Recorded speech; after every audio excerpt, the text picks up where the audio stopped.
La mythologie racontée aux enfants. De Jules Raymond Lamé-Fleury. Texte lu par Cécile Belluard. Mythologie des Égyptiens. Isis et Osiris. Si, parmi les histoires que je vous ai déjà racontées, mes enfants, vous avez remarqué, comme je l'espère, celle des anciens Égyptiens, vous ne serez pas fâchés sans doute de retrouver ici ce pays extraordinaire que le Nil arrose chaque année et où l'on rencontre encore aujourd'hui tant de monuments célèbres. Eh bien, de même que l'Inde et la Perse dont nous parlions tout à l'heure, l'Égypte est située dans l'Orient, et c'est de l'histoire des dieux égyptiens que je vais à présent vous entretenir.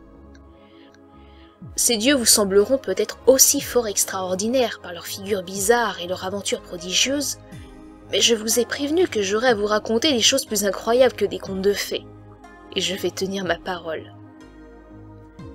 Il y avait autrefois, en Égypte, un roi nommé Osiris et une reine nommée Isis, qui faisaient très bon ménage.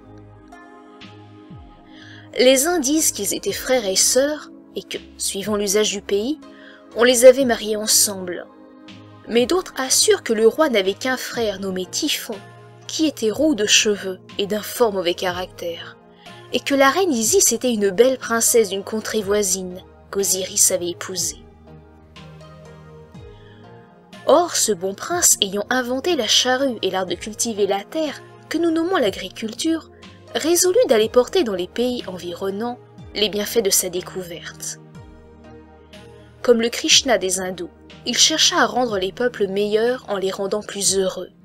Et à cet effet, il assembla une grande armée d'hommes et de femmes avec laquelle il se mit à courir le monde, non pas pour ravager les terres de ses voisins, comme le font ordinairement les conquérants, mais pour leur apprendre à labourer leurs champs et à en tirer d'abondantes récoltes.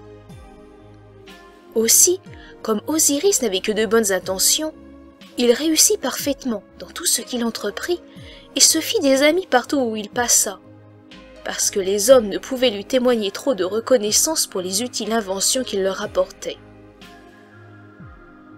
Pendant que ce bon roi parcourait ainsi les contrées lointaines, il avait laissé son royaume à gouverner à sa femme Isis, dont il connaissait la sagesse, et à son frère Typhon, qui aurait bien voulu s'emparer du trône d'Égypte pendant son absence, car ce prince jaloux ne possédait pour sa part qu'un pays marécageux d'où s'exhalaient continuellement des vapeurs pestilentielles, et ces déserts arides où je vous ai raconté ailleurs que l'armée de Cambis fut ensevelie sous des montagnes de sable.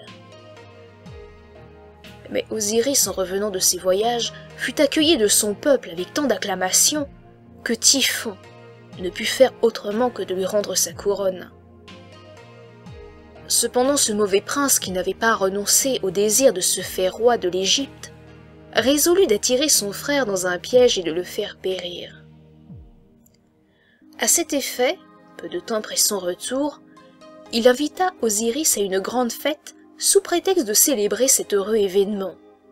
Et après le festin qui fut splendide, il fit apporter devant les convives un coffre magnifique, dont le travail était si précieux qu'il fit envie à tous ceux qui le virent. Osiris se laissa charmer comme les autres, et ne put s'empêcher de témoigner à son frère combien il serait satisfait de posséder ce coffre merveilleux. Mais le perfide, qui avait ses raisons pour cela, lui répondit qu'il avait fait vœu de ne le donner qu'à celui qui pourrait y entrer tout entier. Osiris aussitôt lui offrit d'essayer de s'y mettre, ce que l'autre accepta avec empressement.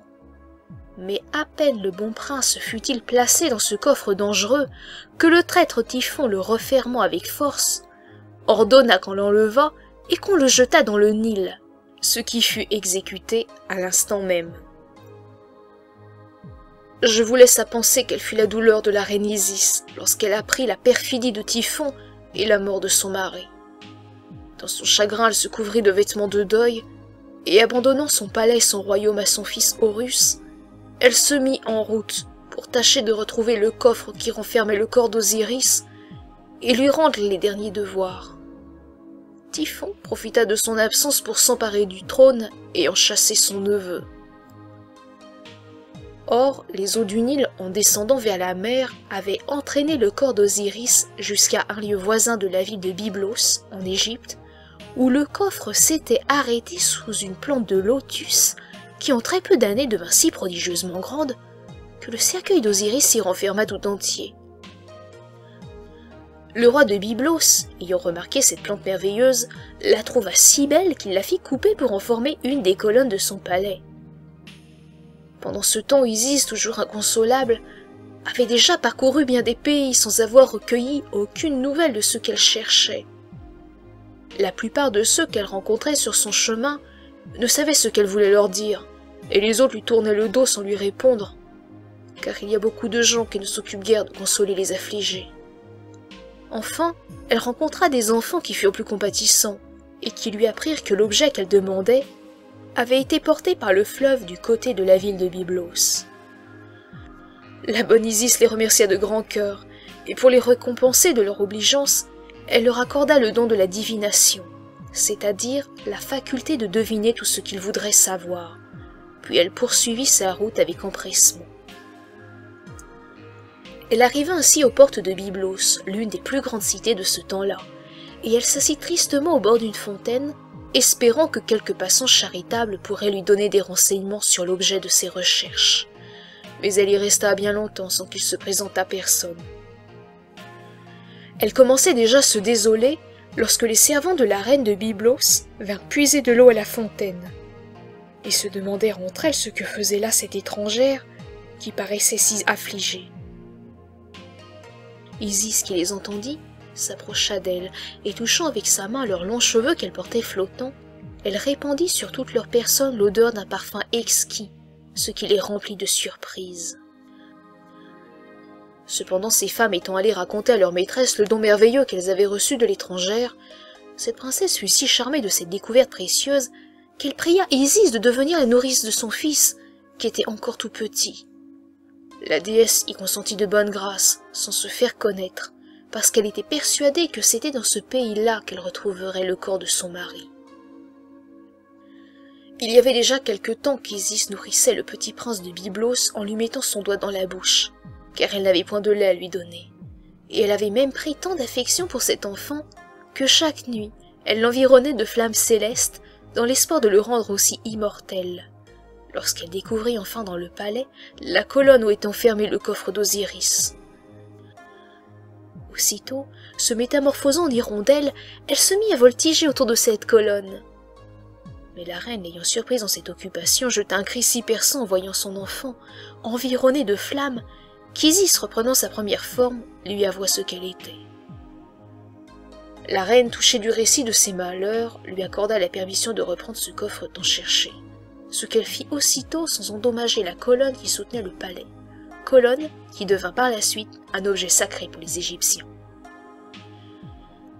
Alors elle s'embarqua sur le fleuve avec son précieux fardeau et s'en retourna dans une ville nommée Bouto, où le jeune Horus était secrètement élevé, de peur que son oncle Typhon ne le découvrît et ne le fît mourir. Ce fut auprès de Bouto qu'elle éleva un petit tombeau où elle déposa le corps de l'époux qu'elle pleurait. Depuis ce temps, l'arbuste lotus, qui avait conservé le corps d'Osiris, devint une plante révérée des Égyptiens, qui la regardaient comme l'image de la fécondité que le Nil répand sur leur pays, parce que l'apparition de cette fleur aquatique annonce chaque année l'époque du débordement du fleuve.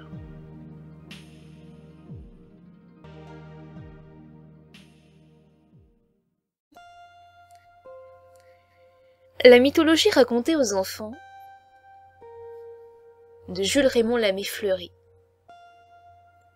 Texte lu par Cécile Belluard. La mythologie égyptienne. Seconde partie, la défaite de Typhon. Pendant ce temps, mes enfants, le traître Typhon était resté paisible possesseur du trône de son frère. Osiris était descendu aux enfers, où les Égyptiens croyaient que se rendaient toutes les âmes des hommes après leur mort, et il y était même devenu roi de ces lieux funèbres sous le nom de Sérapis. Un jour que Typhon était à la chasse aux ours, chasse qu'il faisait ordinairement au clair de la lune, il arriva justement auprès du lieu où se trouvait le tombeau d'Osiris, et apprit bientôt qu'il renfermait le corps de son frère. Dans sa fureur, il le découpa en 14 morceaux qu'il jeta de tous côtés, et même dans le Nil, afin qu'Isis ne pût pas les retrouver, et encore moins les réunir. Mais cette princesse ayant appris le nouveau crime de ce méchant, se mit aussitôt à la recherche des débris du corps de son mari, et fit tant qu'il parvint à les retrouver tous, à l'exception d'un seul, que les poissons du fleuve avaient dévoré. Cependant le temps approchait où Osiris devait revenir des enfers et chasser le cruel Typhon du trône qu'il avait usurpé. En effet, le bon roi, ayant reparu sur la terre, se joignit à son fils Horus, qui, à la tête d'une armée, parvint à vaincre l'usurpateur, et même à le charger de fer. Mais Isis, qui était bonne, voyant son ennemi ainsi abattu, en eut pitié et brisa ses chaînes, de sorte que Typhon, prenant la fuite, se retira dans les déserts, d'où il n'est jamais sorti depuis. Le prince Horus fut tellement irrité que son ennemi lui eut ainsi échappé, qu'oubliant le respect qu'elle devait à sa mère, il lui arracha le diadème dont son front était couronné. La reine s'en consola en mettant sur sa tête des cornes de vache, avec lesquelles elle est souvent représentée. Après leur mort, tous les personnages dont je viens de vous raconter l'histoire reçurent les honneurs divins, et on leur éleva des temples et des édifices nombreux en différents endroits de l'Égypte. La plus grande pyramide que l'on voit encore aujourd'hui auprès des ruines de Memphis passait pour avoir été le tombeau d'Osiris, et l'image de ces divinités se retrouve sur tous les monuments que le temps a respectés. Osiris et Isis étaient considérés chez les Égyptiens comme les grands dieux, les dieux du bien et de l'abondance, et Typhon comme celui du mal et de la stérilité. Un fils d'Osiris, nommé Anubis, qui avait, dit-on, aidé Isis à chercher le corps de son mari, leur fut associé et on le trouve souvent figuré à côté d'eux, avec une tête de chien pour exprimer la sagacité dont il fit preuve dans cette occasion. Horus et Anubis ne furent pas les seuls enfants des deux grands dieux. On leur donnait encore pour fils Harpocrate, qui en sa qualité de dieu du silence est toujours représenté immobile et ayant un doigt sur sa bouche. Les Égyptiens et les autres peuples de l'Antiquité le plaçaient à la porte de leur temple, ce qui signifiait que les mystères dont la divinité s'environne doivent toujours être respectés. À présent, il faut que je vous dise sous quelle forme bizarre les anciens adoraient ces dieux auxquels ils rendaient de si grands honneurs. Osiris est ordinairement représenté comme un personnage robuste, tantôt avec une tête d'homme, tantôt avec une tête d'épervier, sorte d'oiseau de proie, dont l'œil perçant fixe le soleil, quelquefois aussi avec une tête d'ibis, autre oiseau honoré en Égypte, parce qu'il faisait la guerre aux petits serpents dont la terre restait couverte après les inondations du Nil. Souvent, on trouve la figure de ce dieu couronné d'une fleur de lotus, facile à reconnaître à ses 5 feuilles. Il tient dans sa main un bâton surmonté d'une tête d'oiseau huppé, et sur son épaule un fléau à battre le grain, à cause de l'agriculture dont l'invention lui était attribuée. C'est pour cela que le bœuf, qui seconde le laboureur dans ses travaux, lui était consacré. Le bœuf Apis, que les anciens Égyptiens adoraient comme une divinité, n'était autre que le symbole du labourage, que cette sage nation honorait avec raison, comme celui de tous les arts, qui est le plus utile aux hommes. Souvent aussi, Osiris a pour coiffure un bonnet pointu, un globe ou une trompe d'éléphant. C'est par ces divers ornements qu'il est fréquemment caractérisé sur les anciens monuments, mais ce qui le rend surtout reconnaissable, c'est une espèce de clé qu'il tient à la main pour signifier qu'il dispose à son gré des inondations du Nil, dont les eaux bienfaisantes sont la seule cause de la fécondité de l'Égypte. Lorsqu'Osiris était invoqué sous le nom de Sérapis, dieu des enfers, sa figure était celle d'un vieillard vénérable dont le front était surmonté d'un boisseau propre à mesurer le grain. On le voyait assis sur un trône ayant à ses pieds un chien à 3 têtes. La déesse Isis est souvent figurée sous les traits d'une belle femme dont la tête, portant 2 ailes de vautour déployées, est couronnée d'une longue paire de cornes entre lesquelles est placé un globe ou un disque rond. Elle tient dans sa main gauche un bâton à l'extrémité duquel se trouve une tête d'oiseau huppé et dans la droite la clé du Nil. Quelquefois aussi, Isis est représentée assise et tenant sur ses genoux un enfant. Devant son front se dresse un petit serpent aquatique, nommé Uraeus, que les Égyptiens regardaient comme le symbole de la royauté. D'autres fois encore, au lieu d'un visage de femme, le corps de cette déesse porte une tête de vache avec ses cornes. Osiris et Isis étaient souvent pris pour le soleil et la lune, et alors les cornes que nous voyons à cette dernière divinité, dans ces images, ne sont autres que celles du croissant de cet astre. Quant au perfide Typhon, comme si la laideur annonçait toujours la méchanceté, il est presque toujours représenté sous la forme d'un homme laid et à cheveux roux, ou d'un personnage monstrueux à plusieurs têtes barbues. C'est aussi par la même figure que sont indiqués les étrangers sur les monuments des Égyptiens qui haïssaient leurs voisins et les regardaient comme des ennemis. Typhon était encore adoré sous la forme d'un crocodile, d'un hippopotame, d'un loup ou de quelque autre animal nuisible. Les peuples de l'Égypte lui attribuaient tous les malheurs de leur pays, tels que la peste, la sécheresse et la famine, qui en étaient ordinairement la suite. Et pour l'apaiser, on lui sacrifiait un lièvre, le plus peureux des animaux, ou un âne roux, à cause de l'entêtement et de l'indocilité de cette bête. Osiris, Isis, Horus, Anubis, Harpocrate, Typhon n'étaient pas les seules divinités auxquelles les Égyptiens rendissent un culte. Ils adoraient encore les Kabyres, sorte de dieux inférieurs mais encore puissants, auxquels on avait élevé un temple magnifique dans la ville de Memphis. Ces dieux, qui est au nombre de 7, étaient figurés par des nains à gros ventre et à tête monstrueuse, et armés de marteaux, que l'on supposait être les gardiens de l'Égypte.